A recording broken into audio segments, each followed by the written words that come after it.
That was scary. For a second, the monitor started flickering when I hit go live. I've never seen that before on this software. So I hope I'm not flickering and you guys can hear me okay.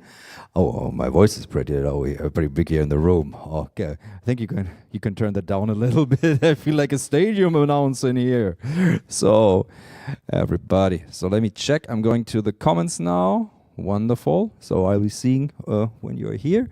So everybody watching this right now or later on the recording, I'm Hainbach and it's good to have you back and also to be back here at Ensemble Modern. And this is Paul Cannon, the bassist of the ensemble. Hello, I'm Paul Cannon, and I do not have a catchphrase. Yet. Maybe we'll figure out the catchphrase. We can work on that tonight. I don't know. Bass is back. Something with Cannon. You're gonna have to comment in the chat if you have a good idea. You know the little thing about like the Hainbach catchphrase is it's also a nice way to like teach people how to say my name because it's a German name, and Hainbach. It's good to have you back. So because oftentimes, especially in America, I get called Hainbach. So it's a little bit thing that I never thought of that. That's clever. I would love to say it was intentional, but it was pointed out to me. Also, I was like, okay. No, I wish I was that clever sometimes. No, we are here to celebrate because that's a very newbie mistake. That's something that I did very early on my channel, and that's looking at the monitor of the camera. And now I'm looking at the monitor here, so I want to look at you. I look at the camera. So we're here to celebrate a very special thing, because the ensemble and me have released an album together called Primer. And today we're basically listening to the record, which is something that I love to do on my channel, especially with my ambient albums. I think this one is a little bit more dynamic. I think it's amazing. I've been putting off listening to it for a while. I mean, I heard it back when we were working on the mix and preparing it, but I haven't actually listened to it through in a few months now. So this is actually my first time hearing the very final mix and master. From the vinyl too? Yeah. Wonderful. Because, yeah, this is a recording we did in 2022, and yeah, we spent a good time getting this ready, and I'm proud of this record. I'm really proud of this record. Me too. And the thing is, what I wanted to say is we won't be able to talk through every track because it is gonna be a very dynamic record. So at some points we'll just shut up, and we get Felix here, who's our stream engineer, and we get Daniel, who's checking all the your messages. So in case we miss anything, he's gonna send them to my phone, because I'm also sometimes I keep how you say, hi, I'm Paul Cannonball. Okay, there are people already working on the catchphrase for you. Thank you very much. I'll think about it. So so we're gonna look through the chat also in a bit, and if you got questions, we'll go through them after we listened to it, all the questions, and you can also post them while we listen. But first, I would like a drink. Do you have the wine somewhere? Yes, I before do. we put on the record, so to say a little bit of cheers. Yeah. Some good. Mm-hmm. Cool. Red wine. I think this is kind of a red wine kind red of album. wine record? Maybe. Okay, red wine or perfect. So okay. Your hands are full. Usually I've got a microphone like on a stand. Well, so congratulations. Congratulations. Cheers. So cheers. Cheers to you too. Mm-hmm.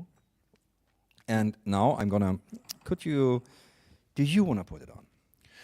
I have not put a vinyl on since I was a little kid. My mother actually had a record player and a big collection of vinyls that I used to play with these all the time when I was a little kid, and I actually haven't touched one in years. Okay, so I'm a little scared to break it. Can't really break it. Okay, you know what? I'm gonna do side A, and you're gonna flip to side B. Okay, that's a deal. Compromise. Okay. I'm gonna put this down on this thing.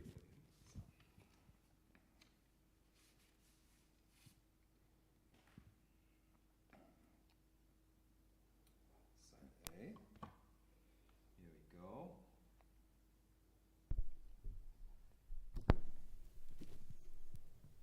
And the record starts. Hi to Warsaw. Oh. You guys gotta tell us about the levels.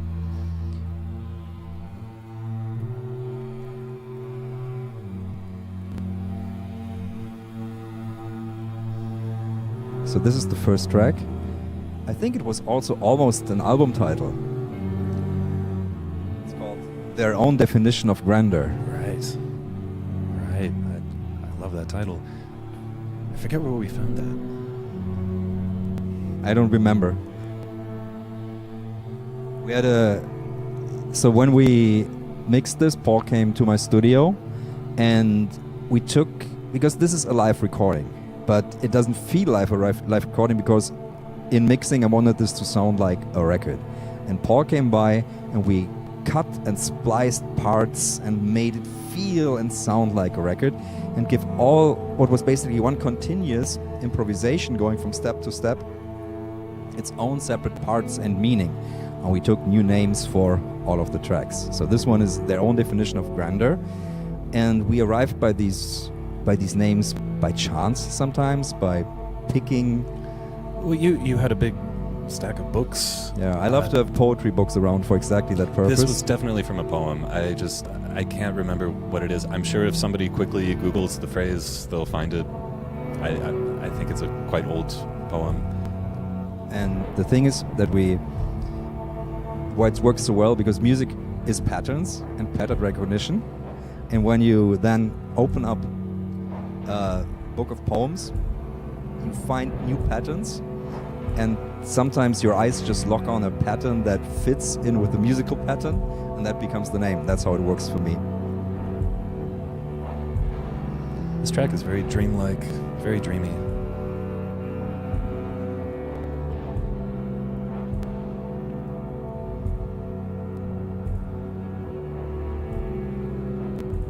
You know what's crazy right now? Because this is the very room we recorded this in, and I feel like you're all sitting right behind me while we're playing. I mean, I was sitting over there in the middle, but right now sitting I can feel the positions where everybody was. Like, it's probably reversed for you guys, but it's like, that's exactly how it was in the room, position-wise. I mean, David's drum set is still exactly where it was. Yeah. Hello from the home of techno. Detroit? Hey, Panic Girl. Nice to see you here. I need to do this before I forget it. I'm gonna do this for. Yeah. So it's on my Bandcamp now, and it's Bandcamp Friday to reunion, so you can get the record right there. It's also available in shops. I'm gonna let this scroll through for some time, and then I'm gonna take it away.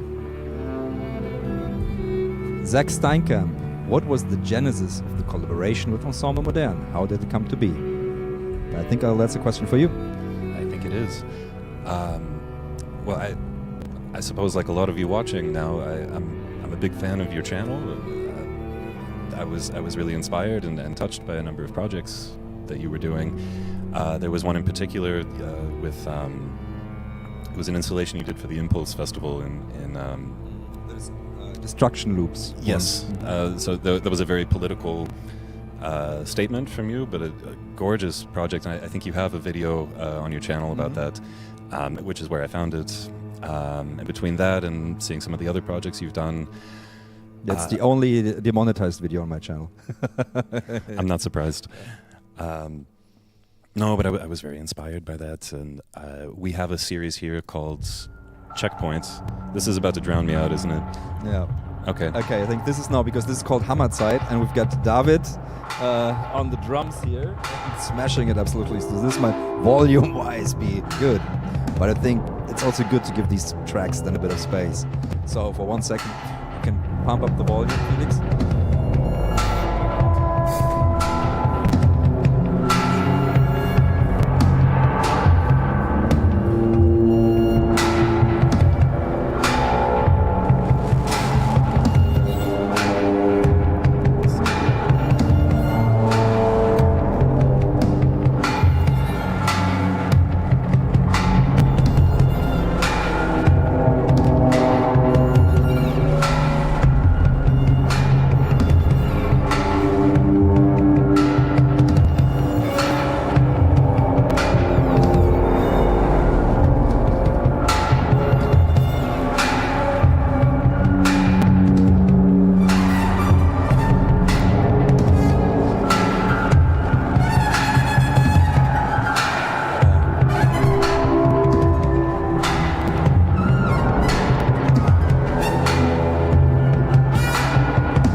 What a nice mix Yeah.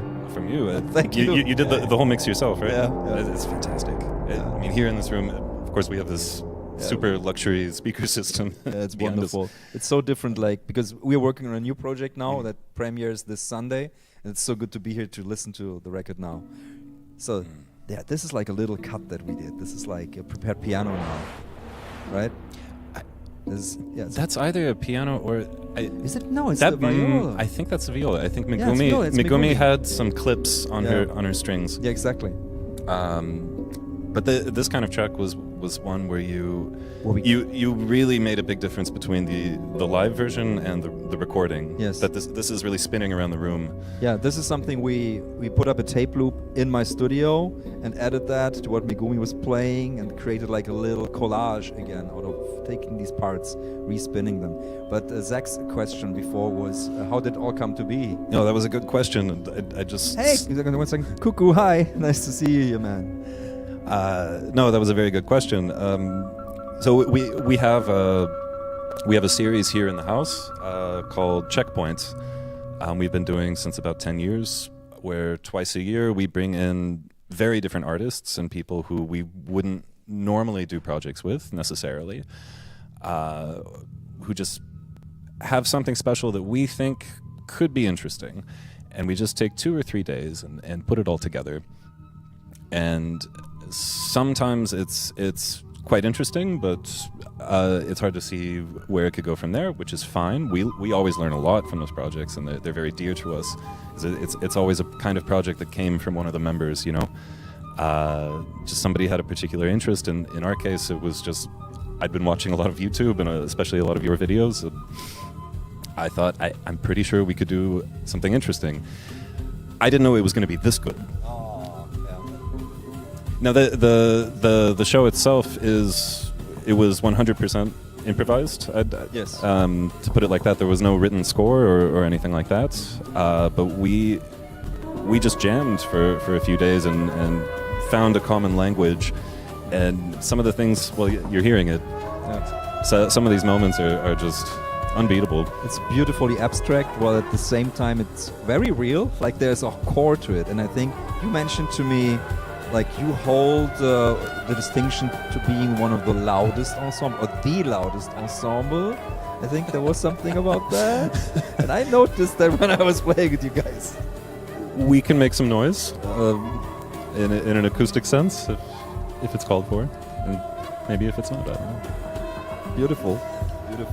Yeah. So, yeah, this was interesting. On this track, I remember you provided the core rhythm by playing your bass with the on this track, I had a soft timpani mallet, okay. And I just started banging on it. So that's this repetitive low bass you hear. David immediately took that over. Yes, that's so cool. I mean, just on the in one instant, he got, oh, there's a beat, let's go. Yeah.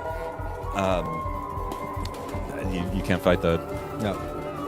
That's one thing that I noticed. You're like able to turn on a dime. I think is the American expression on a dime. Yeah, that is. So that's so quickly react to something that's happening. So much listening going on constantly. Yeah, reaction. It's amazing. I mean, the general mentality, I think, was this idea of live composition. And that's a very different form in our case because of the type of music we normally play can be so abstract and so different. So we're not thinking in this very structured sense of this song is in this key and you get a 12-bar solo and then you get a 12-bar solo. We're not thinking like that at all. And there's other people who do that much better than I can, certainly. But there is this idea of, if this was a composition, what would my instrument be doing? You know, if this would be notated out as a score of Neue Musik, of contemporary music, what actually would be the function of my voice? And very often in improvisation, it would be nothing. Okay. You just have a rest. But we all have such a wide sense of the different kinds of sounds and functions each of our instruments can have. So you can get some really interesting moments here. That if somebody recognizes what another person's doing, they immediately get the reference, and it's usually a very obscure reference. Ah, okay, because you've got a huge catalog of like pieces that you have in your repertoire. Tons. We play a lot of music.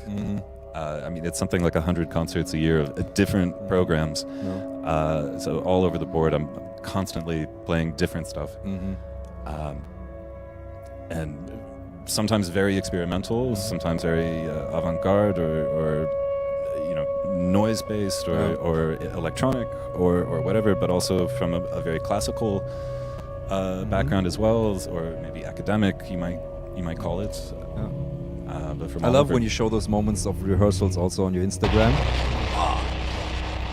That was one of the very first loops we recorded with that big blast. I don't know, that was like a feedback in the recording. Right. And that was the beginning of like the very first loop that we recorded for this. Oh.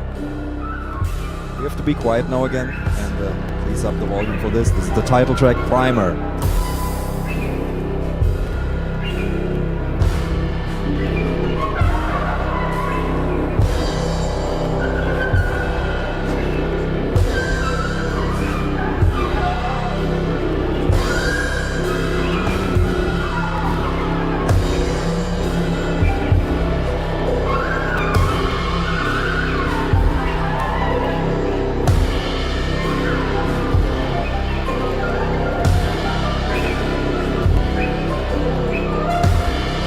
We'll go to questions in a second, but this track needs to be loud.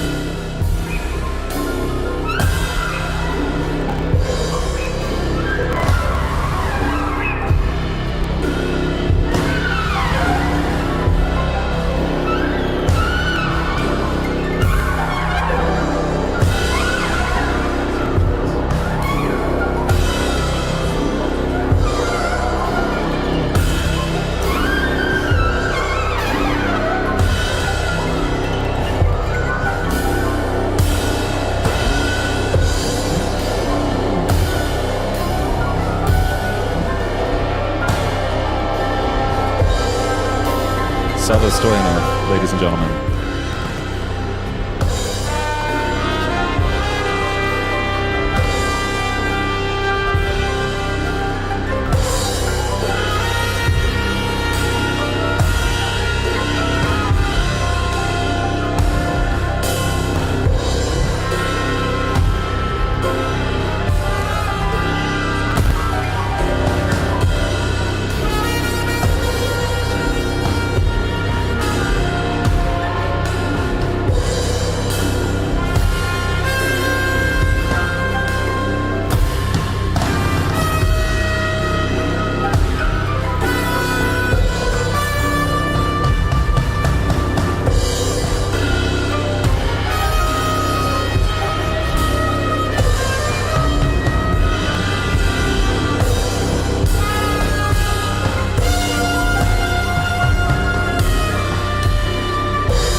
Let me just hit stop right here because this is the title track, and it's actually the very last piece of the performance.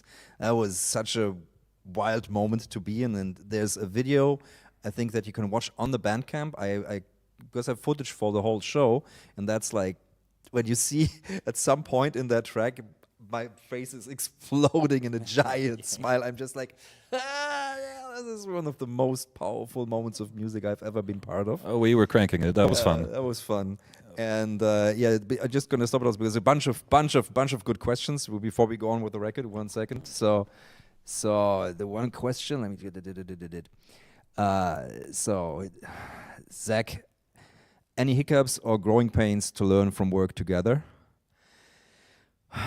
For me, I just have to say I can be very. It's so playful working with the ensemble, and the more I lean into that, and the more I lean into the madness and the playfulness, the better. So no shyness. Shyness doesn't work. I feel it's just like be there and just be on the same level. It's hard to just be on the same level as these guys and try to be and have fun. I think that was the main thing. For me, I would just like, same as with this new performance that we're doing, I just wanted to create an atmosphere where we can all have a frame and that we can play and improvise together and have fun and just be like a little dungeon master or play guide. I mean, I would just say there's always, there's a process when working with somebody that you don't know. And at least in your case, there was nothing painful about it. I wouldn't call them growing pains or something. No. There's just a process you have to go through of understanding, first of all, how you're thinking about the music and the material, and get a sense for your taste. But what was so beautiful in those rehearsals was the vibe you brought, and the way you were talking to us was so enthusiastic, and we all know this from the YouTube channel, but it's also in person. You're not a faker. This is really you. Yeah. You're a genuinely very kind and curious person. So every time we would offer something, there was always this energy of, wow, that's super interesting. I hope we can find a way to use that because that's so interesting and cool. And it was never this, oh, no, don't do that. Yeah, rather take the positive approach. Like think about that, flip everything in a positive way.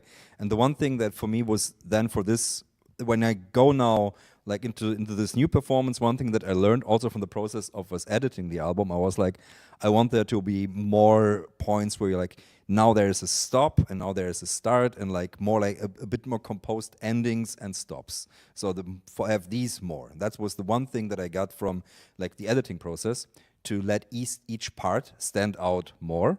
And that's why I came for this one. I came with a complete like Ablaufplan already, with like ideas where, okay, here's a hard stop, here we do something else. Then something else develops, which is cool, but just to have like the idea of composed endings and starts. Sure.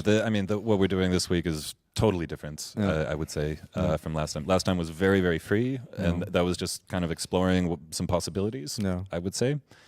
This time it's much more structured and quite. You came with quite a clear conception, I would say, of at least the frame of it and the vibe of the thing.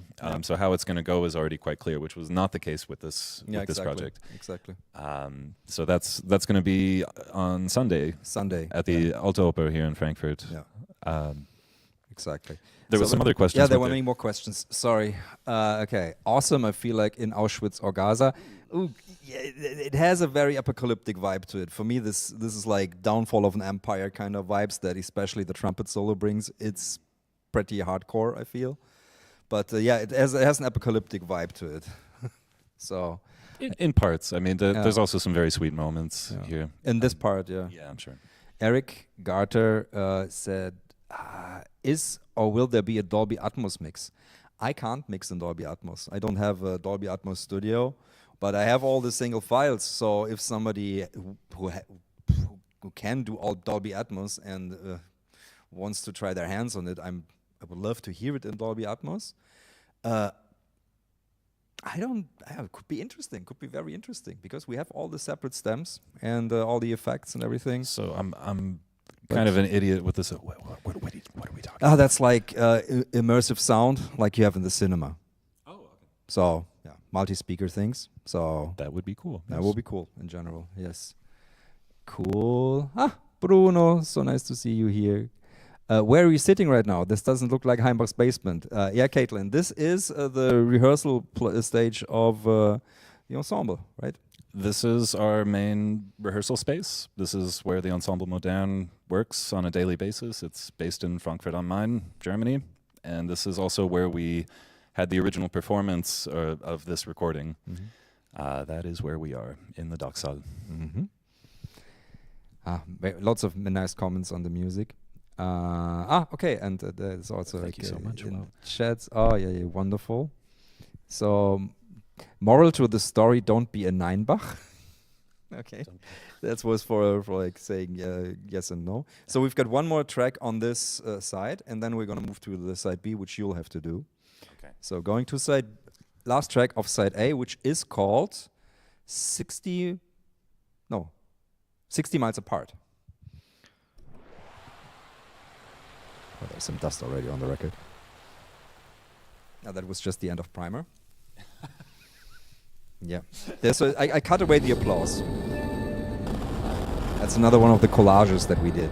So from all the little parts that were in between the pieces, we assembled these short collages, which is one of my most favorite things on many records. Because coming from cassette, there was always this 1 minute you needed to fill when you did your mix for someone, your mixtape. So this is like just a record with a bunch of little 40 second, 1 minute pieces is like pure gold if I was still doing like tape mixes as love letters. Yeah, I mean, like I said, this was a completely improvised set originally, and you know, when you do that live, there's a lot of this transition-y material of getting from one point to the next. And I mean, this was also the idea of cutting the thing up and not just letting this run as a documentation of the live show. So there is some stuff on the cutting room floor which absolutely made sense in the live show. Yeah. And if you were with us on that journey in this room, it made sense. Yes. On a record, it didn't make so much sense. Exactly. But we didn't want to lose these little moments. Yeah. Like this one. That was beautiful. It's just a little moment that it doesn't need to go anywhere. It can be just its own little Kleinod, a little like Gimlet. I think Gimlet is the word for that. Is it a word? It's just that's a drink, as far as I know. Oh, okay. I thought Gimlet isn't. Okay, it's like a little glowing thing in the dark. Chat will know. That really could be. So Primer. I have to buy this album after all. It's named after me. So you have to. Also, not the end of me. Oh, I shouldn't bump against the table. I'm sorry. That must have been loud for you guys. And if you're listening with headphones, I'm very, very sorry. So now it's your turn. Well, I can hold this. Before I do that, I just wanted to ask you actually about the. There was an original concept with this. Do you recall this hypnagogic logic? Yes. And I think that actually that's an interesting way to listen to this album. It's one way to listen. Yeah. So there's also a YouTube video on my YouTube channel that I made about this process where you can, there's a bit more behind the scenes and more footage from the recording.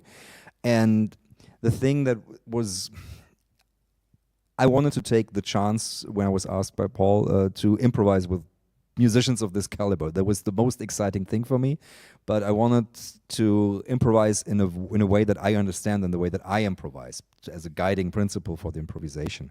And that is, for me, is something that I've internalized very much. And it's guided by something where I came up with a very fanciful name called hypnagogic logic, which is basically the logic of the short dreams that you have just before you fall asleep. This very surreal yet very intense feeling where things are absolute. It's a dream logic. It makes absolute sense in the dream, but it doesn't make any sense. It's just a mind that's falling apart, but it has a pull to it. And every time I improvise, I want to feel that pull, and I judge everything that I do by, does it have that pull or not?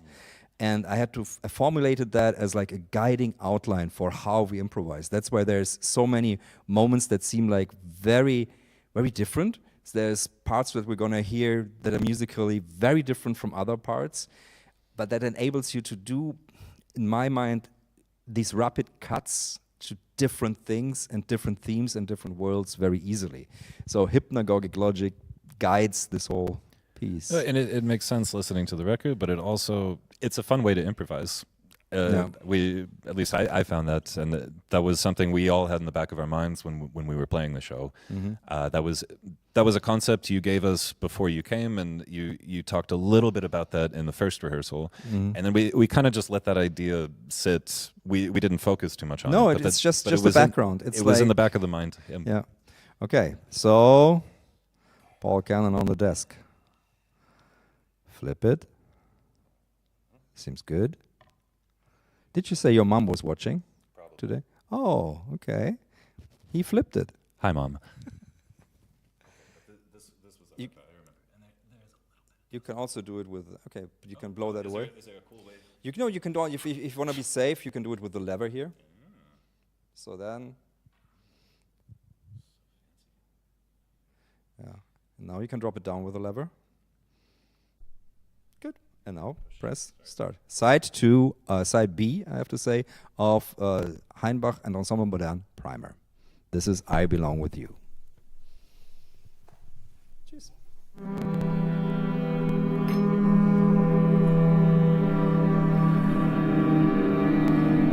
I love the strings on this. They remind me so much of Bernard Herrmann, you know, of slow glissandos. Yeah. And all three of us were in on it. Yeah. But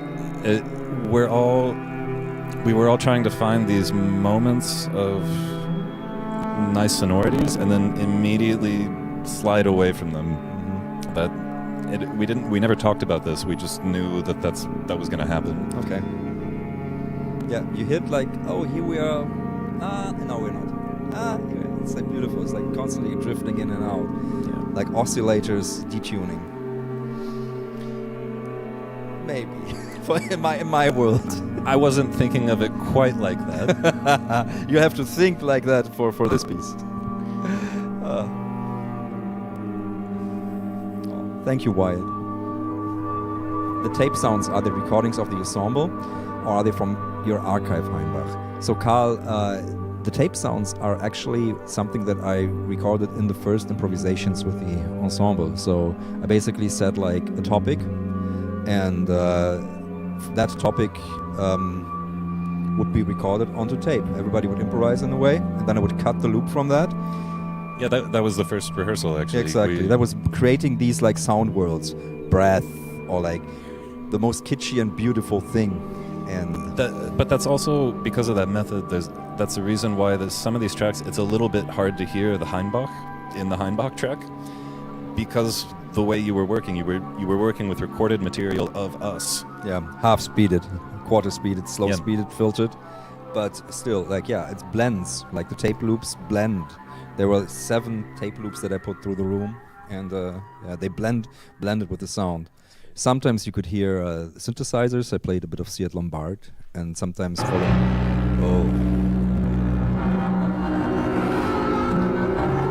yeah, that's me.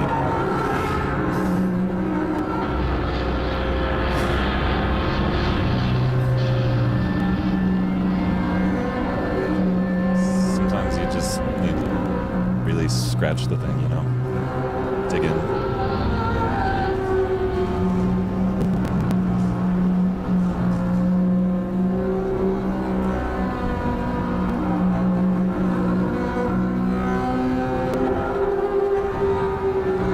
Reminiscent of Romatelli. I love Romatelli.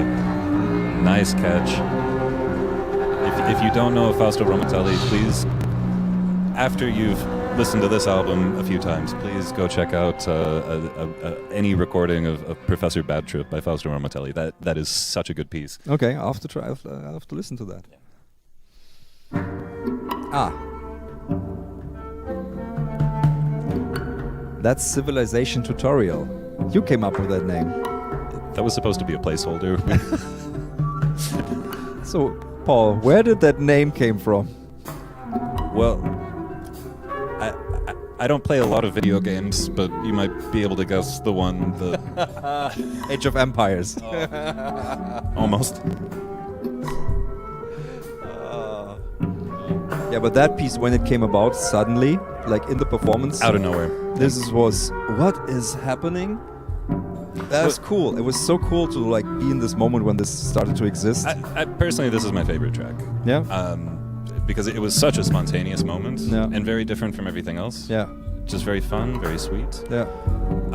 And I remember exactly what was in my mind when it started. That David picked up this giant plastic jug. Yeah, big jug, water jug. Yeah. And it just laid down this nice groovy beat that sounded much better than it had any right to sound. Mm-hmm. Water jug jam. It's a jug jam. Yeah, jug jam. It's a jug jam. Yeah. See, that's what it should have been called. Jug jam. Jug jam. That would have gotten some clicks. You think? Okay. I think civilization tutorial.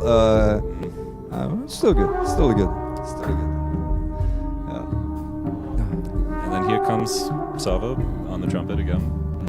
And the guy has a way of making every note count. Yes. There's no superfluous notes. He says so much with very little. Yeah. Let's just listen for a second. I love this. Okay.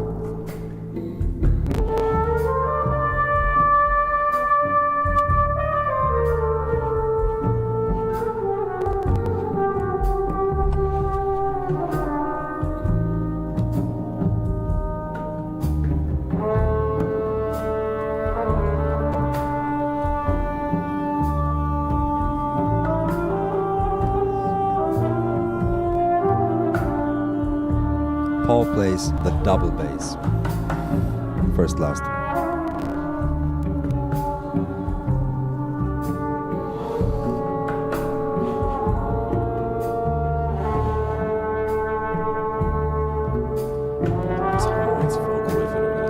Tom Waits, call me.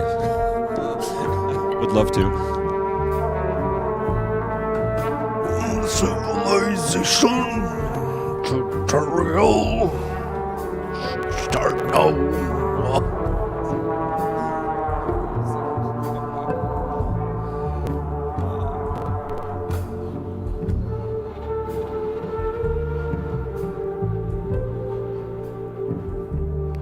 Astron Bolts, you were in a noise and jazz group. You were the synth guy, but you couldn't add some things. Really depends. It really depends. Like I play Seat Lombard, so in here there's a lot of like little melodies, like flute-like melodies almost, that blend with the acoustic timbre of the instruments or what everybody else is playing.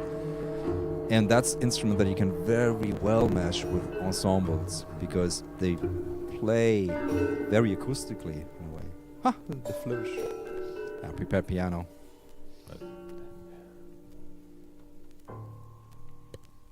Waits is a noted appreciator of the ensemble's album with Zappa. That's true. He once listed it as one of his top. The Yellow Shark was the album the ensemble did with Frank Zappa back in the early '90s, and Tom Waits had at one time listed that as one of the most important records for him. Sadly, we've never had a chance to work with Tom Waits directly, but you never know. Gotta keep things for the bucket list.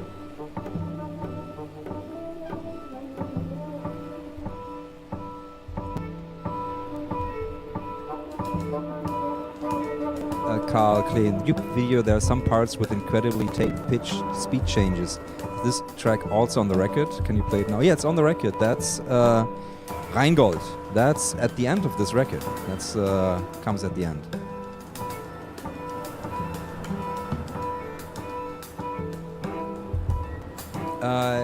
Primer, is this a record Bandcamp only release, or will I be able to get this in record store in Köln? It is in record stores, so you can order it. Its distributor sent out, I think, a bunch of copies, so you can get it, for example, in the UK, you can get it from Bleep, but if I look at it, you can get it from many different record stores. I don't know specifically who stocks it. So, but they went through a bunch of records, went through a distributor, so you can get it from there, or you can get it via Bandcamp, where it ships from here. Yeah, this is directly from the label from Frankfurt. This is released on the Ensemble Modern label, so at some point it's passing through our office, most probably.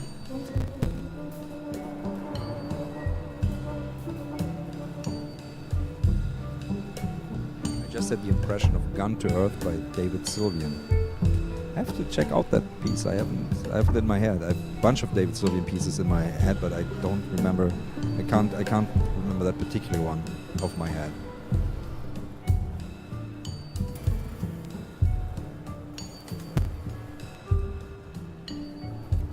Sometimes these ambient moments, this is like so... What I love is when things start to get a little too sweet, somebody will put something subtle in just to make it a little bit dirty. I don't know if you even heard that moment from Herman way in the background. Yeah. Where you just like, okay, what are these strings doing? It's too nice. Clang. Okay. But it fits perfectly. Yeah, a little bit of spice in it. Yeah. Yeah, that's cool. Well, I mean, you know, if you're baking a sweet dish, if you don't add a little pinch of salt, it's not going to be as good. Of course. No, it's a mixture of all the things. I think there was someone that commented on the YouTube video where I talked about the kitschy moment, play the kitschiest moment ever, and it was like, even in the kitschy moment there was there was dissonances in. That was fun. Can't be avoided. I'm sorry. Yeah.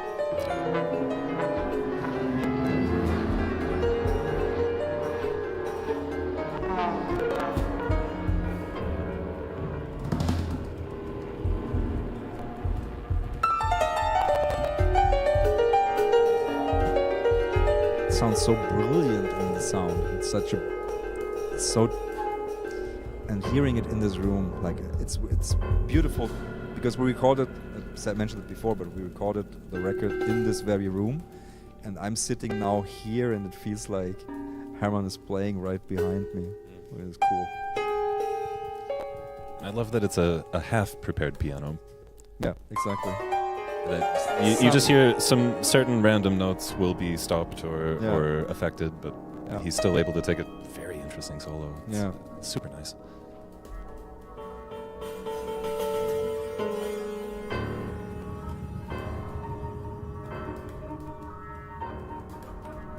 D32, I'll be checking that out.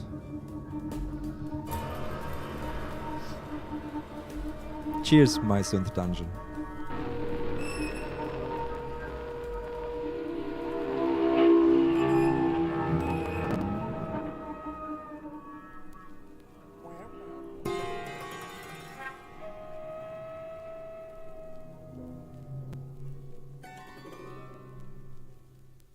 I love that edit. Like adding it right there. You picked very good moments to start and stop these tracks. Some of them are very hard cuts, but they make perfect sense. Yeah, it's editing is its own art in the end. Like to figure out exactly, and then you always have to cheat a little by adding a little bit of reverb at the end. But now that's probably my favorite track. Next to Primer, that's Rheingold.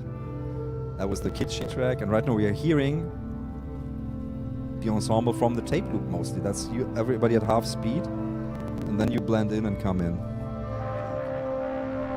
It starts out with half speed tape loop.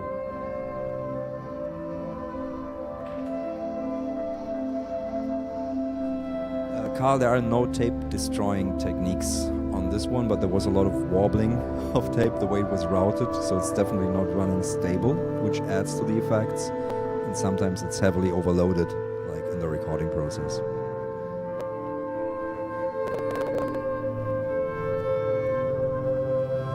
And then I was also processing it through Seat Lombard, sampling it into digital, there's 8-bit loopers in that, and adding that way some form of destruction. But no physical destruction, because that just takes very, very long. Like the sandpaper and stuff, that takes very, very long. Then the performance wouldn't have been 50 minutes, or it would have been like 15 hours or something. Yeah, we don't have time for that. That's an installation. Yeah.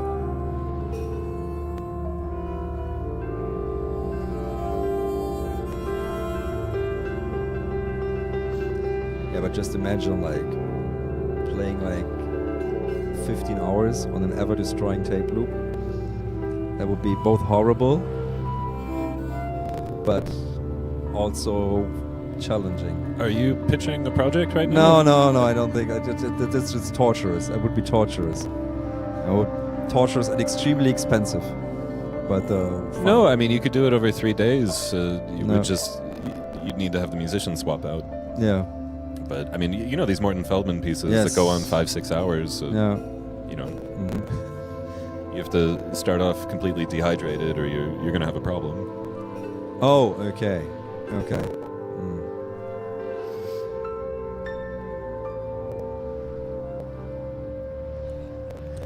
Did the other EM musicians know what they were getting themselves into? So for those kinds of projects, these checkpoints, that's it's on a volunteer basis. So only the people who really want to do it and have time for it would be there. So they knew enough to be curious and to be interested. So that, I mean, we might get intimidated from time to time, but not by a fun project like this. No way. And we don't get intimidated. What am I talking about? Intimidated. I was just wondering.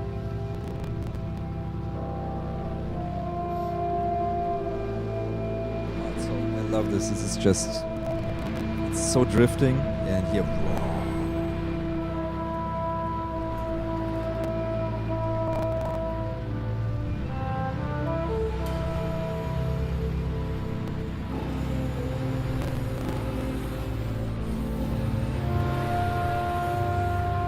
This was so fun to mix. This one was one of the funnest tracks to mix. One of the mixes that I got down the earliest. I thought. Then I sent the whole record off to mastering. It's mastered by Stefan at Schwebung. Did a fantastic job. But he wrote me basically like a letter that said, this track is out of phase, this track is out of phase, this track is out of phase. Because this is the first time I've mixed something with like 16 live mics or 18 live mics. And I also changed a lot. I used a big stereo spring reverb as the main room. Everything you're hearing runs through a big stereo spring. Tape echoes, so I didn't care so much for phase. When he said this is supposed to be on vinyl, so you have to care for phase, and I was like, I need to do homework. So I redid a bunch of tracks using a phase meter, and in the end the tracks turned out sounding so much better, so much clearer, so much warmer. So I had a good lesson in mixing that. But it was, at first I was like, oh man, I failed my homework. It's when like the mastering engineer hands you back the recording saying, out of phase, out of phase. No. But thank you, Stefan, for that. He did a fantastic job. And the vinyl, I have to say, sounds really, really good. I really, really like the sound. The whole transfer is fantastic. So it's probably my favorite sounding vinyl. Yeah, together with my test equipment records, which also translated extremely well to that medium.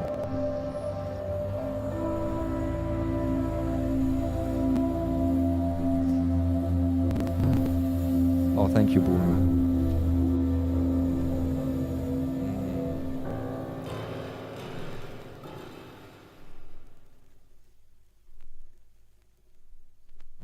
It's not so much clearer.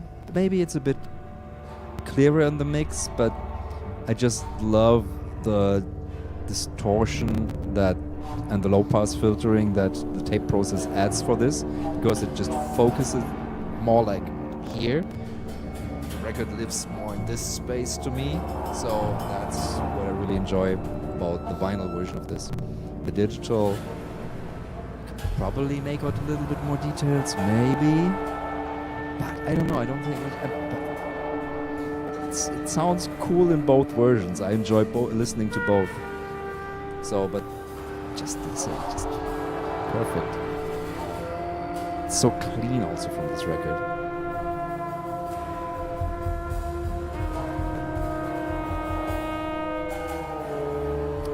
Glass collage to end the record.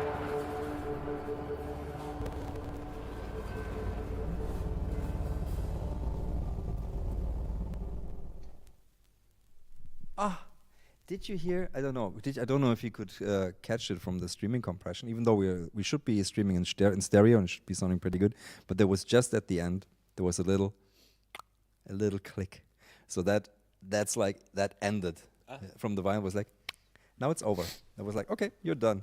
Yeah, that's it. This is Primer, the new record. Hainbach X Ensemble Modern.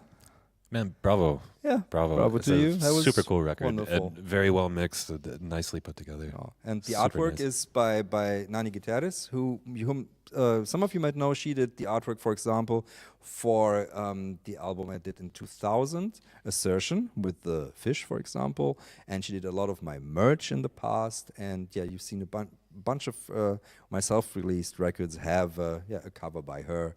Or yeah, she even designed my website, and yeah, a wonderful artist, lives in the same house as I do, so very close by. And she did this wonderful artwork, which it looks just glows on vinyl when you hold it in your hands. It's beautiful, and it translates well, even as the little thumbnail that we experience most covers as. So. If you've got questions, come on, shoot some questions. There was a nice one here at the top. Are improvised sessions a fun respite from more formal performances for EM? That's from, I can't read that.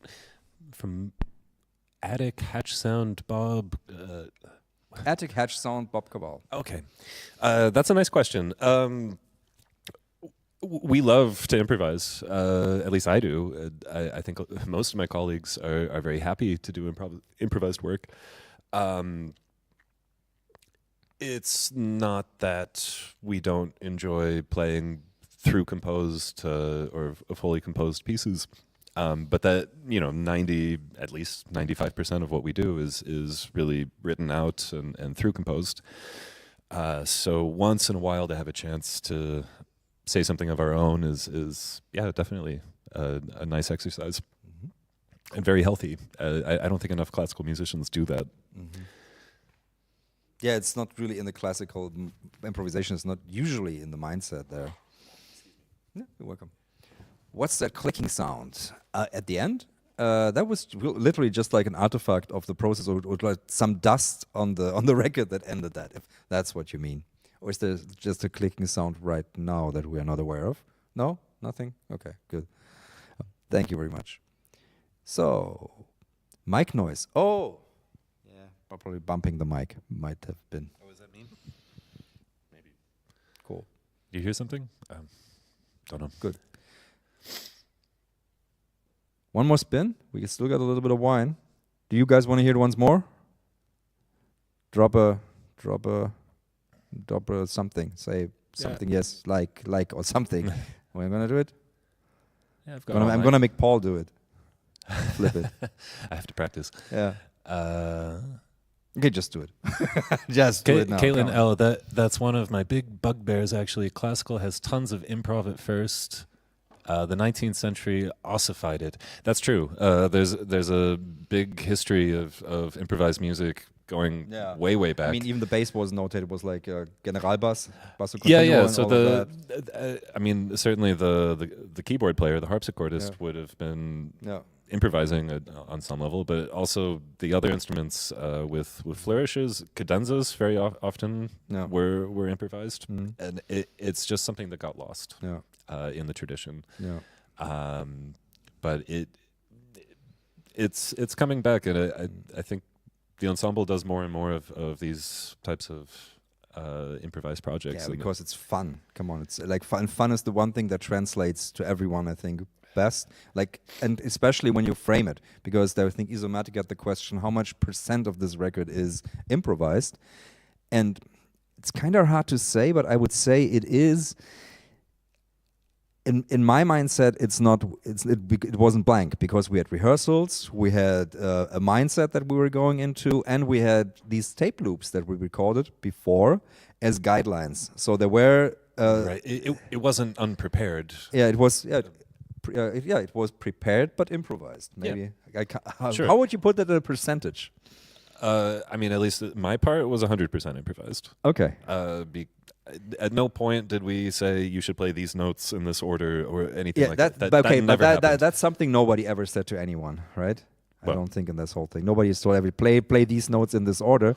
Just this part is cool. Play more of that. I think that was more like that. This is cool. More of that, or less of that maybe, but more of this. I think that was the only like. It's more like ratios and vibes. Okay. Okay, One more spin. We're doing another spin. Okay.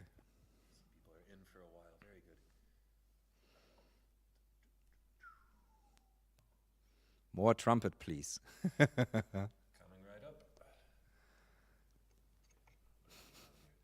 Okay, you need to. Okay, there's a unlock it. There's a transport latch. Yes. It's a very nice record player. I think so. What is it? Yeah, it's a classic 1210 Mark II. I'm sure someone knows what that is. Hmm. Here we go. Yeah, that's side A again. So, yeah, let me hold it up again.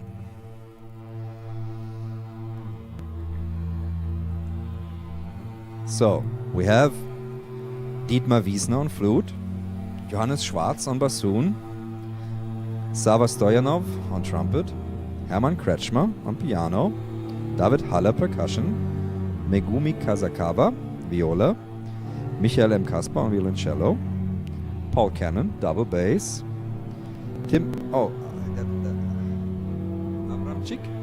Abramczyk, Tim Abramczyk, sound director, Volker Bernhard, sound engineering. So this was recorded here and mixed by me and released by and mastered by Stefan Mathieu at Schwebung Mastering, which is my go-to mastering engineer. And then we have artwork, Nani Gutierrez, as I mentioned, and everything is released on the label of Ensemble Modern, Ensemble Modern Medien. So when you buy it on Bandcamp now, it will be shipped from here to you. I think the first 40 pre-orders went out even Thursday evening. So, Daniel, is that true? yeah. Okay, Yeah. great.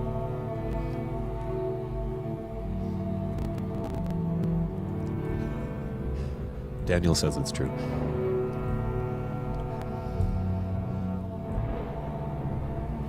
Sometimes. Oh, I need to let's do one for 1 second. No, it's just good. Cool.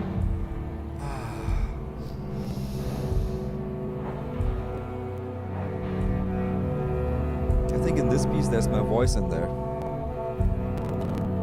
Like I recorded a little bit of on the Coco and pitched it away, and then you guys immediately latched onto that, and it became this.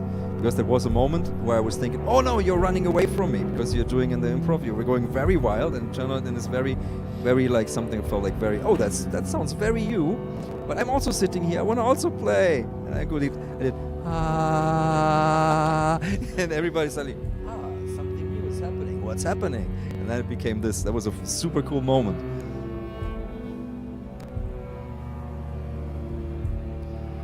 Is that crunching on the record on the stream? There is some 8-bit kind of things.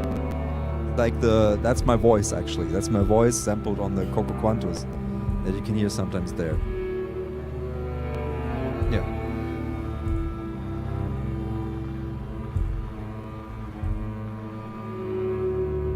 And one thing that I did in mixing was emphasize the drums a bit. I wanted them to be really, really there. So there's a bunch of compression and distortion that I put onto them, and I had to use a lot of gates because, of course, when you do that a lot, you can hear everyone in the room. It wasn't separated. It was a fun lesson to learn how to do that.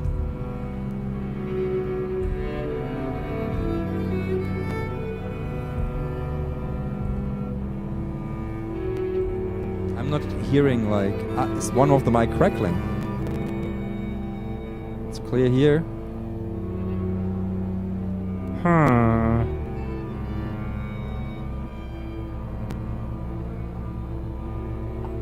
Some weird noise in the stream.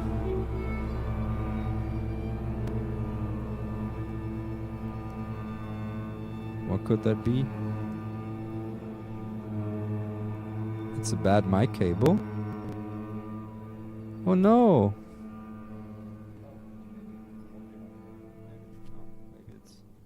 something. Okay. I think it's...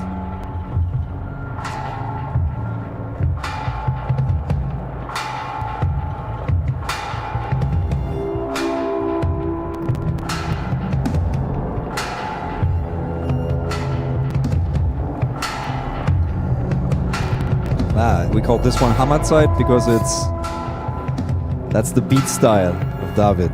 Feels like Hammerzeit, hammer time. Not hammer time like the MC Hammer, but like time for a hammer. He's hitting the hell out of an old CD rack.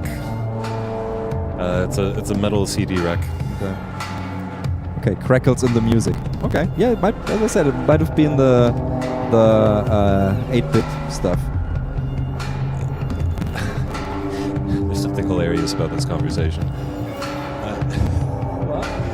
We can't tell if the mics are crackling or if that's how the record sounds. Welcome to my world. Yeah, exactly. There is some crackling on the record that's supposed to be there, but I mean, if they're hearing a super annoying crack, that's not there. Yeah, it's not super annoying. There's pleasant crackles. But these are very fine and refined crackles. High quality.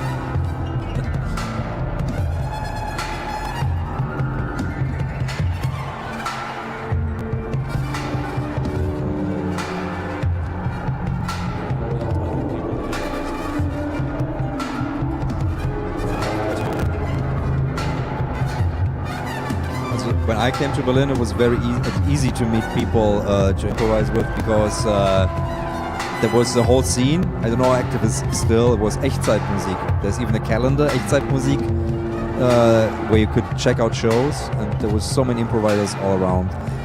It is easier if you're in a place where experimental improvised music is already kind of a developed scene, so that's not too hard to find in Germany. But I don't know where you're based. Tyra vocal.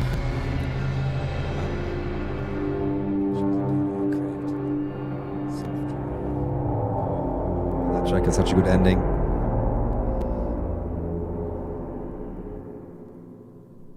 Yeah, and that reverb that you're hearing there, that lovely, lovely reverb, that's the Great British Spring reverb. That's a big PVC tube with giant springs in it. And it makes such a wonderful, surreal room, and I'm so happy that it even works with music that is mostly acoustic.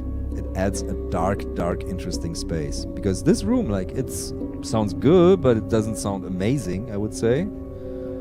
It's good for working. Exactly. But yeah, if you're looking for a super ultra space echo, then yeah, that's why you need a big spring to like go into this. It adds like so much of surrealness. But that's the beauty of making an album. Exactly. It's like making the jump from a stage play to cinema. Yeah, exactly. You can zoom in and you can do all sorts of things you could never do live. Yeah.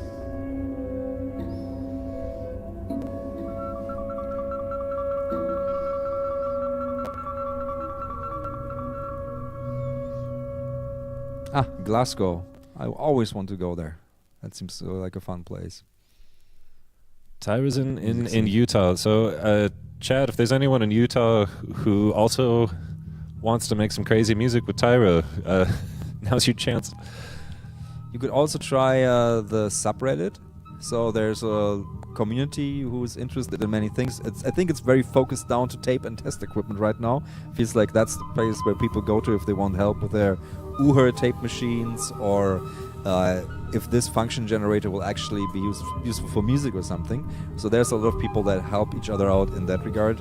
But it could also be a place where you might find someone near you who's interested in similar experimental music and improvisation. That's just reddit.com/r/Hainbach.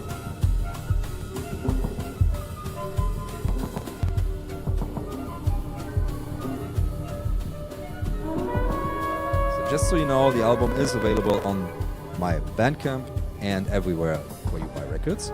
And today is Bandcamp Friday, so Bandcamp are waiving their fees, so all the proceeds go directly to the ensemble. Yeah. Then And to you, of course.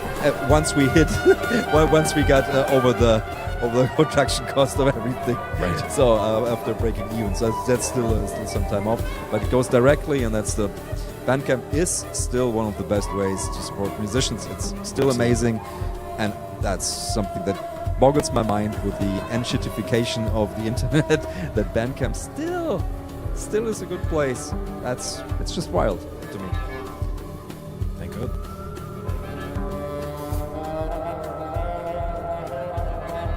If I want to make an improvised album like this by myself, what things should I keep in mind to keep the process flowing? I don't want to spend too much time on it.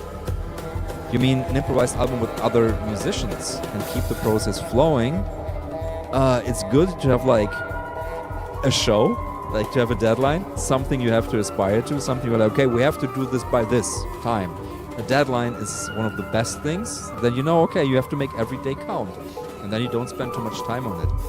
And then you present it, and that's your best under fire lesson, like playing it live. Then you know if you've done something that has a chance of surviving. No, there's nothing like playing in front of actual people to find out if you have any idea what you're doing. I mean, a concept doesn't work until it's worked, you know? Yeah. And I can't tell you how many times it's happened to me that we've rehearsed something, and in those first rehearsals you think, okay, what is this? And it only makes sense in the concert. Okay. And that's the first moment you realize, like, oh, that's actually genius, actually brilliant. I shouldn't have judged it too early. Okay. Because when you're trying to rehearse and build something up, or who knows, the real test is the audience. Yeah. And now we're testing the record with audiences, because we can sit here and listen to this all day, but I have no idea what the rest of the world thinks. Yeah. That's, and I think that's one nice thing about these listening sessions is that it's direct feedback, which is beautiful, and it's so different. Like there's like rate your music and stuff like that. Websites are album of the year, and people that rate your music there, and it's like mediocre, 3.5, blah blah blah. It's oftentimes one-word reviews, as these sites are like, oh my god, this is a very harsh websites, but it's fun still. But like this one-on-one like listening is, even though it's through a camera, it's still something very beautiful to me. And it's something that I treasure, and I keep doing with every album. Nothing beats like doing things with other people in that regard. And you know when I get grumpy? When I haven't played live. Like when I haven't played live for some time. I mean, you probably you don't know that because you that's like your. It's been a while. You play more live than probably not, right? We do a lot of live shows. That's right. So I'm probably like 30 shows, 40 shows a year. So I'm like not that much, but still, like if I don't play anywhere for like 6 weeks, I get very grumpy. Title track again.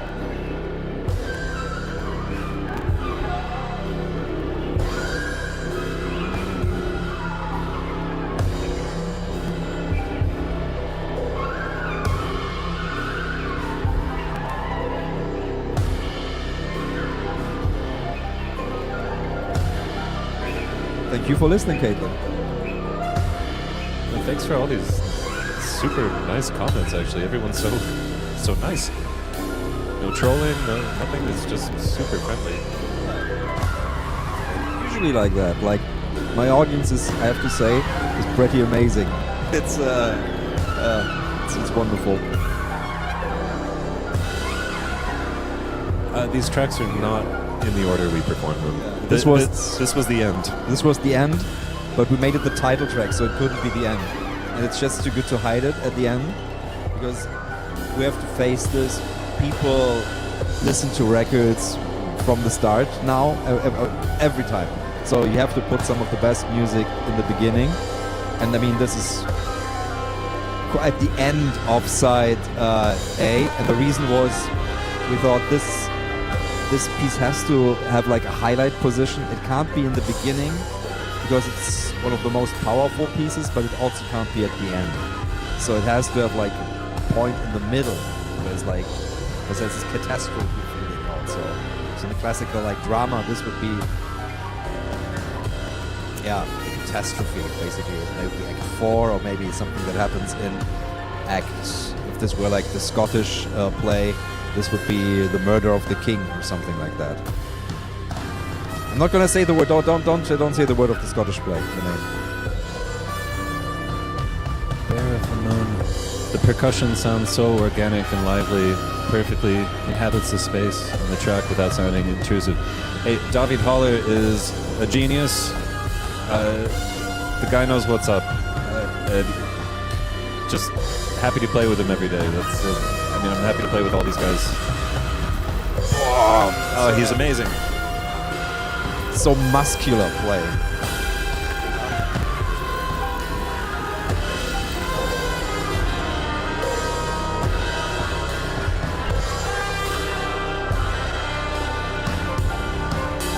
Herman just going wild back there. Yeah, exactly. Flickers. That someone noticed. Someone noticed exactly that the piano. You noticed the trumpet the first time, but then you notice what Hammond, the pianist, is playing, and it's like these beautiful glissandi up and down. Like he's like, I find him to be like a natural shimmer effect. You know? Yeah. It's just. But he's a composer by himself. Yeah. He writes a lot of music. He does a lot of Gauspiele as well. He's won prizes for that. Wow. And he knows what to do in an improvised situation. Yeah, a cool band. Yep. It is okay. It is a cool band. It is a cool band. And yeah, for the next piece that we're doing this Sunday, I've given him some Funktionsgeneratoren, some function generators, and a sign generator, and some Soniform actuators that you can use to play these function generators on the piano strings. And he composed a beautiful, beautiful, beautiful solo with that.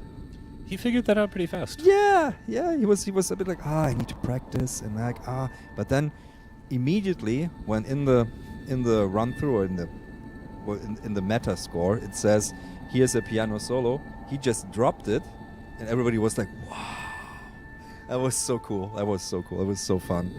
That was such a cool moment.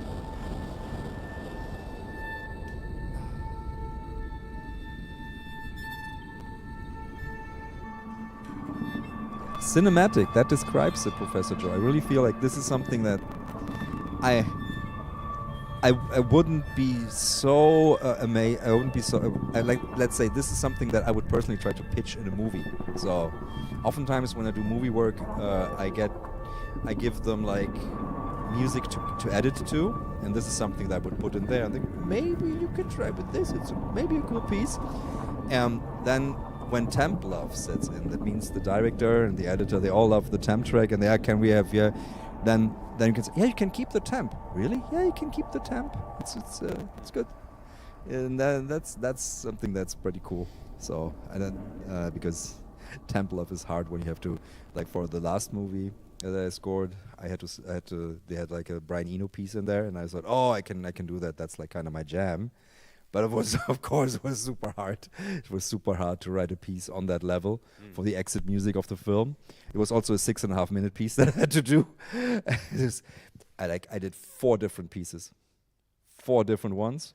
And then the director came to my home, and he said, yeah, I heard something in that one piece with the whale, because there was a piece with a whale in it. He said, can you play that melody again? I said, did it? He said, can we make this in the beginning? And then we like, I wrote the piece where he was like, yeah, like this, and it was beautiful. That was the cool process, but that only got me through, because in temp love, you really fall in love with the piece, and you think that's the thing. It just works. There's a very good YouTube video on that topic from Every Frame a Painting. Oh yeah, it's an old video. It's a shame that channel doesn't post anymore. He started again. Really? You didn't see that? No. But there's some new stuff. I think a limited run or something. I don't know. Oh, that was amazing. It was one of my favorite channels. I didn't even know. Mine too. I mean, if you're interested in cinema and stuff, this is an amazing channel. Mm-hmm. One of the best. Cool, good to know. Yeah, but Templov is hard, and then you have to do something better. And but Eno did something very smart. He called the track an ending, and it's used in many movies actually. Like it's used in Traffic, and now it's used in in the Frida Kahlo movie. So he already got 2 placements on ending with that, as endings for that. So really, really smart move. And I noticed that's something also that I noticed when editing, like when the title or when you like give tracks to like an editor for like doing editing, when you give the tracks already names where they fit, like if you know the script already, blah blah, you name them after the parts there already, and even if you only have an abstract idea of everything, like it helps to have tracks names that are like Rising Tension or something like that, or titles that are speaking and work for, where editors would like just pick by the name something that works.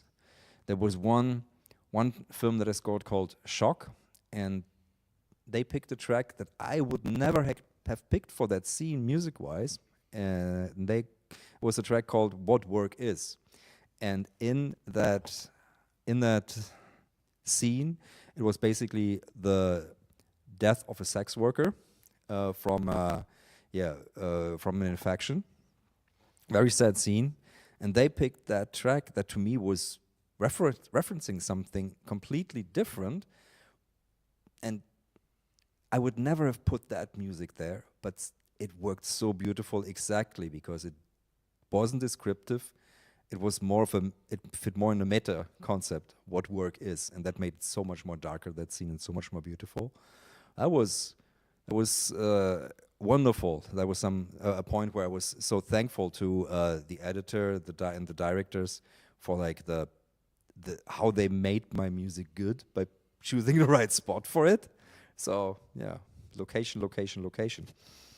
Shall I start the Yes, side B? you're getting pretty good at it. I think I got this. Yeah, we're going to the final spin now of side B, and then we're going to close this out with maybe another round of Q&As. I need to check the chat again.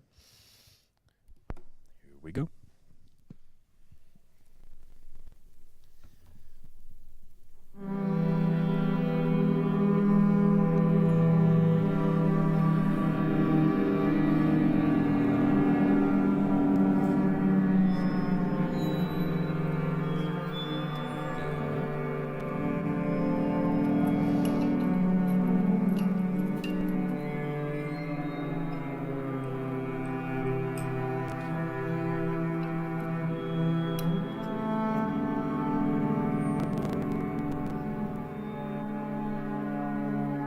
My mic is a little hot. Maybe I'm just too close for it.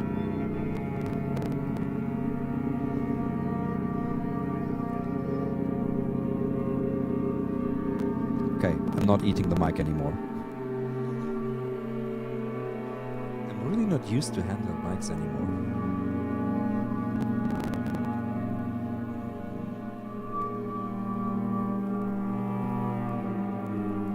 Your water bottle and compliments. Oh. I just found this in our kitchen. I have no idea. I had to clean it out first. Looks like it's from Iceland or something. It has like a big blue whale or something. It's very chic. Very chic. Cool.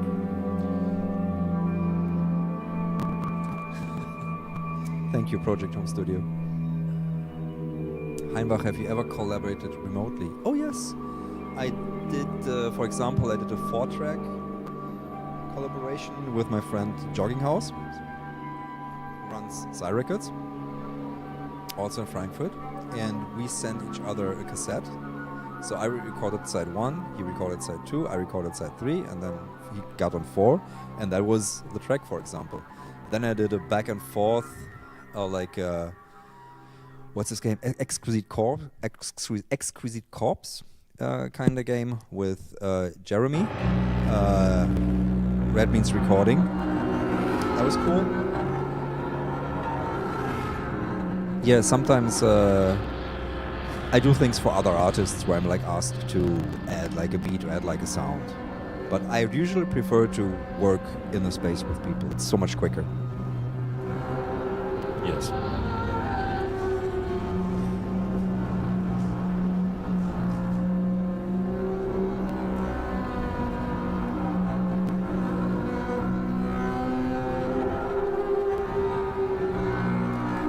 This is a completely different vibe from the thing that comes right after. But I like those hard cuts. It's just, Yeah. just a sudden change.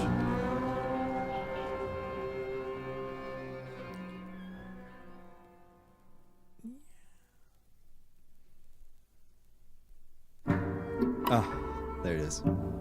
Civilization tutorial. So I don't know if any double bass players will ever watch this, but this is a very specific technique I'm doing on this melody. Okay. This is, I don't even know what to call that, like bowed, flautando bowed harmonics. Flautando? So flautando, it's Italian. It means to play with absolutely no weight. Like Okay, it's yeah. kind of a weightless technique. Mm-hmm. Floating. Yeah, floating. And if you put the bow at a particular point on the string Mm-hmm. and play with a very particular speed with no weight, Mm-hmm. you can trick the string into vibrating an octave higher. Okay. And it sounds like an octave, like a harmonic, Yeah. but it's not a harmonic. Okay. So what you're hearing is I'm playing in one position and I'm tricking the string into sounding an octave higher. And that's why you kind of hear this shifting between the two octaves. It's a very strange sound, very special. Mm-hmm. And if you are a bass player, please use this technique. Not nearly enough people know about this or use it, but I love it. Yeah, it sounds fantastic. It's very. It is slightly surreal in the sound that it produces, because you don't know what it is exactly. But I had to stop the minute Sava picked up his horn. I had to. Somebody had to play a bass line. Come on. Okay.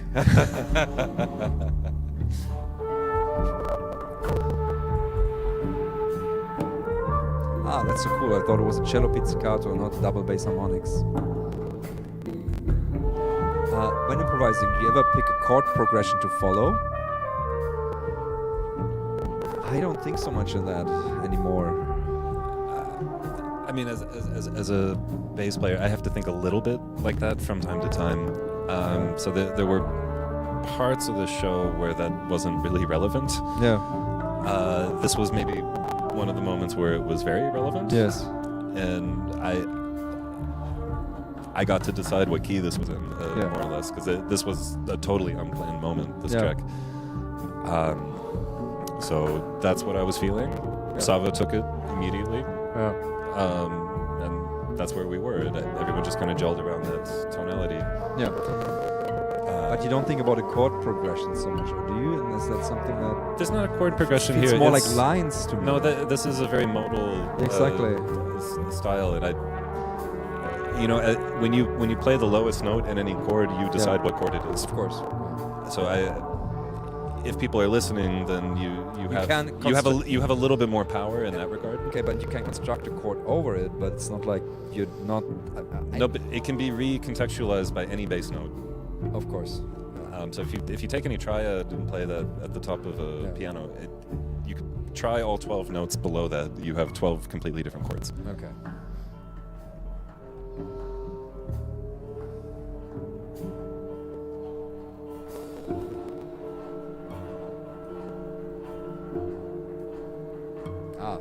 Tyra is going to try your technique.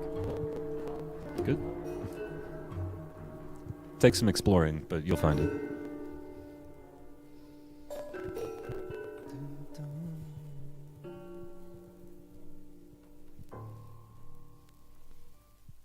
That ending, that note. Because that part comes back later.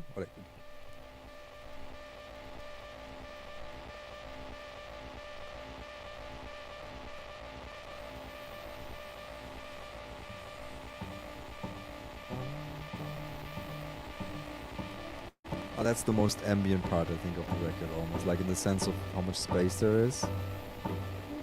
It's the sweetest part. Yeah, it's just everybody's like, oh. That could have gone in a lot of directions, Yeah, which yeah. is it got very cute. And yeah, Johannes on the bassoon is bubbling around in that. For a bassoon, it's a very high register, I think. What's pumping the pitch up and down here? The tape deck?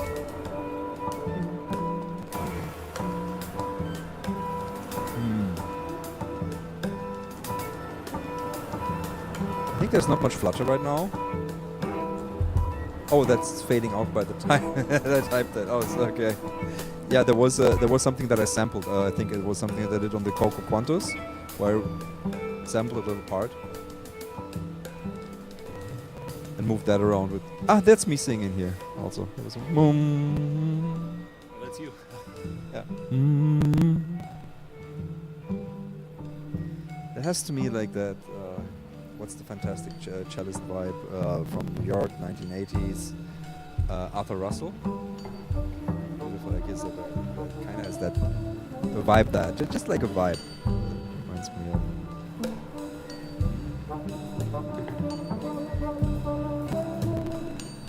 Hainbach, did you thought of making your own instruments and selling them? I've done that. I've got a series of plugins with audio thing. I've got a granular synthesizer with Brambos. I've got a Eurorack module, which is basically its own synthesizer voice. You could just use standalone if you want. And I'm working on more. And in fact, for the next performance that we're doing here Sunday at not here but at Alte Oper, I've got a new thing that I developed with Brambos, which will be out probably end of March after this show is over. And I'm working on more instruments, so both hardware and software. So done a few.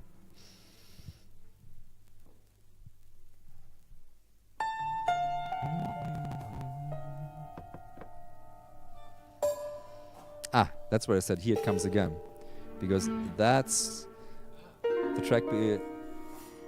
So that's what came right after the other track, this prepared piano solo. Yeah, right. But we inserted another track in between. Yeah, you moved everything around. Yeah, because I felt this deserves its own spot more, That's a and not to be an extension of like another track. It deserved to be its own little piece. Oh, thank you, Christopher.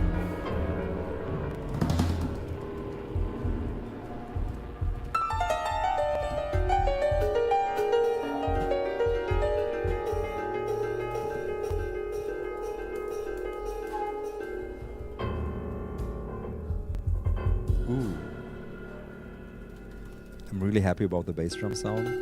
So that was, it sounded, because he was using a big wooden box, I think, as a bass drum, and it had a very unique sound. But what it also was, it was great for me to chew on with like effects. So it gave a whole lot of tones in there, and just by changing the equalizer, I could get different pitches out of it, and I could basically retune it like to each track in a way. I could also make it completely dead. That's beautiful. So, oh, thanks, Eric. Yeah, Fluss. I actually used Fluss in this performance in the piece where you're playing the beater. Yeah, driving force. Exactly. is the There's track. this flute part. That's from you, Fluss. yeah. Yeah, that's from Fluss. Yeah. Moon Echo. Yeah, Moon Echo. I think Moon Verb is a plugin from or is a pedal from Erica synthesizers or something, if I'm not mistaken. But yeah, Moon Echo. Yeah. Paul is Paul helped make the Moon Echo. I've been to the moon. Yeah, actually. I sent Paul to the moon. Yeah, his sounds bounce back from space. Yeah, back from the moon. Thanks, by the way. That was. You're one of the few musicians that's been on the moon. Technically true. Yes, you've played with the moon. You've serenaded the moon with extended techniques. That must have been so crazy. Where people that were listening in, like radio amateurs, listening to the session, like, what is, like. So you were bouncing radio signals off of the moon and getting them back. That was the idea. Yeah. No. Okay. and I wanted to have the lowest notes possible, so you, and I wanted to have some of the highest notes, so I had Johanna Vargas as a sopranis, and test tones and everything, and like I almost died like matching some of the moon effects on the percussive, on the transients. It was near impossible, because the moon does, in the process, does crazy things to the transients. So once we had it perfectly for the soprano, it's like, oh, it's perfect. And then now I tried the bass and it was like, oh no, it started not working at all, because the whole process also kills all the bass, because simply the the transceiver cuts everything below 300. So there's actually no bass. But what that means is frequencies get then in the process amplified, so the overtones get crazy amplified, so a low note becomes like a really, but like not like a bad like a very musical like it sounds like the graph. But no, it's very interesting squelching effects. And that squelching effect, I mean, this was supposed to be like a very short and quick plugin to develop, like with a big build-up going there, and then it's just a lo-fi thing to show how hard can it be. But it's not lo-fi, it's a very special fi. It's different fi. And when you want to make it not just a lo-fi plugin, but make it as close as possible to what it sounds like for all these different signals. If you just sent sine waves, it would have been done in 2 days. But with extended techniques played on the double bass, it turned into a way more difficult project. And we redid the whole structure of the plugin, I think 3 times, until we came to something where like, okay, this is what we're gonna do. This works now. But yeah, whew.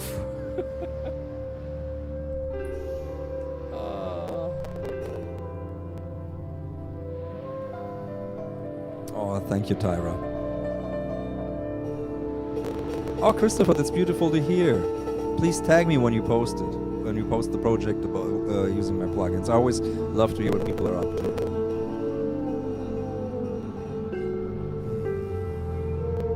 Float here? I'm definitely like, I noticed the wine. Like I did a dry January thing, and since then I've been like very lightweight. So like 2-3 glasses of wine will make me floaty. Yeah. Fine, I'm fine. So, so I'm definitely floaty. Yeah. But also from the music. The music, of course, helps. Yeah. Floaty. I really liked your video with Dave Hilowitz. I would like to see a video with all the music gear nerds on YouTube in one room. Oh, Sandbox, there was one moment that was beautiful. That was in 2019. It was the Thomann Synth Reactor. And there's a bunch of videos where you can see a bunch of us together in rooms, like making sound. That was really cool. It was a cool thing that Thomann did at the time. Never did it again. But yeah, that was very, very cool. So, and it's hard to get everybody together. But I've played with many of the people I really like. I'm going to Sam, actually. I'm going to look on the computer end of this month, I think in 2 weeks, because I'm playing in Colchester and London, and then I'm gonna visit him in Ramsgate. We're gonna make some things again. Yeah, so working with him again.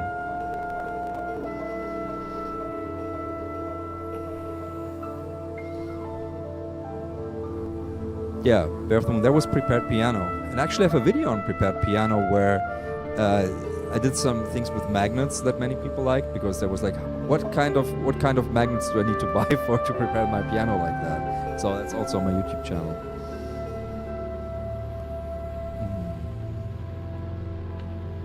Oh, we're almost at the end of this one, and then we can get in some more questions. But then it's time to call it a day, because tomorrow is the rehearsal for the next piece, and it's 3 intense hours we have to do. We need to get it done. Yeah. With Saturday morning energy. But I don't know, like, it's gonna be fun.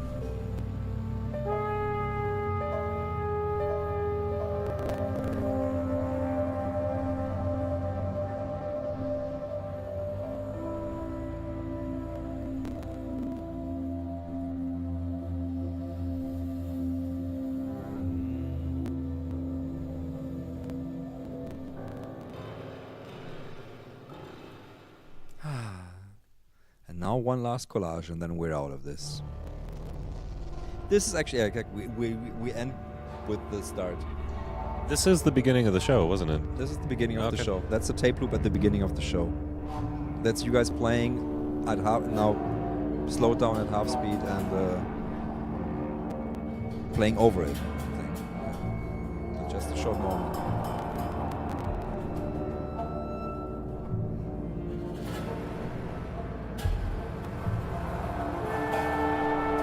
It sounds like a pirate ship to me for some reason, because it's so like. You know, it's like We called Stowaway was a different track. yeah, you're right. I think we debated a little whether to include this track. The full version of it. Yeah. Yeah. So you were very much against it, but I was like, I love this. Can I make an edit? So Yeah, I made the edit. And It that's- works. yeah. It works. You were right. No, it's an edit. So and now That's the end of that. that was Primer by Ensemble Modern and Hainbach, out now on Ensemble Modern Medien, available as vinyl and on digital and anywhere you stream. And yeah, you can stream it now if you want. But best, of course, if you go to hainbach.bandcamp.com and buy it directly there, because it's Bandcamp Friday still for a few more hours. And that means they waive all their fees and everything goes direct to the artist. And now we're gonna do, let's do 10 questions. 10 questions, and then we're out of here. Is there anything that I missed, Daniel, before that is really important? Daniel is airport go with noise reduction. Are there any questions that I completely missed? We had good attention. We've been on top of it. Oh, okay, Good. cool. Just Super. checking. Good. So now we're gonna go to the questions. As a German, do you think that techno music gets so big there because of the phonetics of the German language that make the language rough? Oof. That I don't know. And I can't answer. I know one thing that a sound technician told me once, that the Shure SM7B, that's a very nice mic, because I was using that when you speak in English. And I was like, why when you speak in English? Yeah, it's a much softer language. If you want to grab all the consonants and the percussiveness of the German language, you need the U87. I was like, okay, I never thought about that. But of course, like the transient response is a bit delayed on the SM7B, and the U87 will jump on it. It's a we can nerd. I can talk about mic nerdery on my channel, so that's one thing that I know. But I've got no idea if there is a linguistic connection between techno and the German language.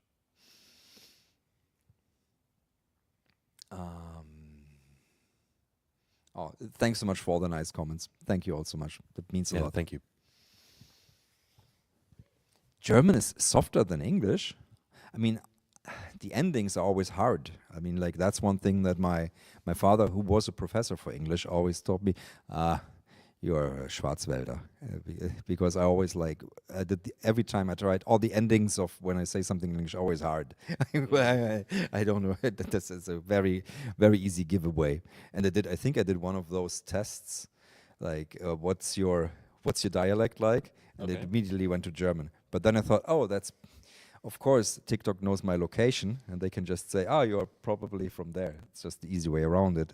That's my I would say my get out of jail card.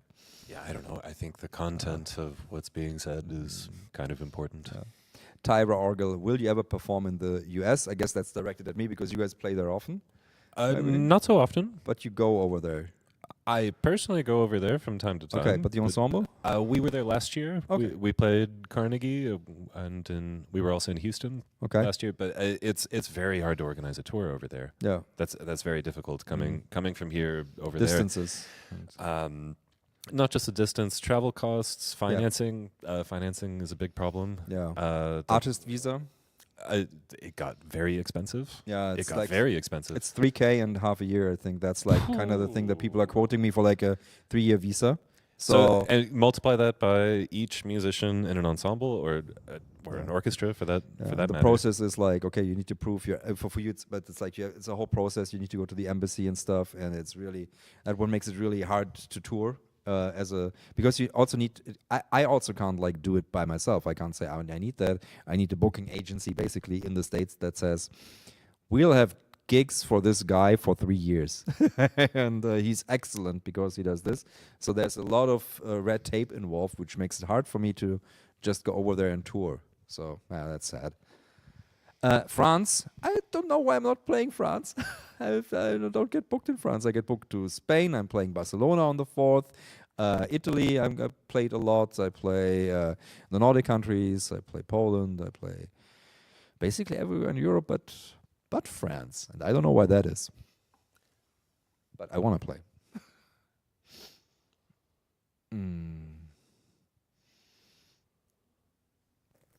I will come to Paris. I'll definitely come to Paris if somebody invites me to play there. I would love to. But I think one of the things is that I'm very English language focused on the channel, English language. And I don't know how much I don't even know my view numbers. I need to check how they are with the French audience. So you'd be surprised. More people in France speak English than some of them are good at hiding it, but you'd be surprised. Okay, good. Yeah, and I've covered a lot of French instruments. In fact, a lot of them. And just my next video will be about the speakers for the Ensemble Modern. A lot of them, and some new French speakers by La Voix de Luthier. And I even had a few years of French in school, so I can sing Alouette. Well, then there's no excuse. Dachsaal.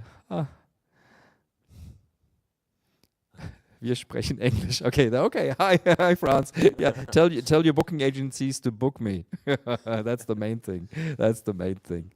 That would be. I'd love to come over. Come on. I come from Freiburg. Basically, France was like a hop. It was 40 minutes by car, 30 minutes even. So, no, Caitlin, that's what I thought. Maybe it's the language barrier, but I don't know what it is. Maybe, yeah. But finally, so now one thing, I updated my website. So if you're looking for tour dates, you can find them all on my website now. They're constantly updated because I use bands in town. So all the dates are constantly updated and spread across all my social media. Good. If there's not any more questions, we're gonna wrap this up. One last cheers with the last drops here. The last tier. The last tier, that's what it's called? It's the last tier? If you're French. Oh, okay. How is it said in French? Do you know? No idea. Okay. Oh. Thanks, Felix, for the beautiful work on the sound. Daniel, for checking the stream and answering in the chat. And thank you all for being here, listening with us, and enjoying the music together. This means a ton to me. And thanks a lot. See you in the next one. Bye-bye. Bye. Now comes the awkward moment where I have to press end stream, and before I can, it says, "Are you sure?" This is what it is.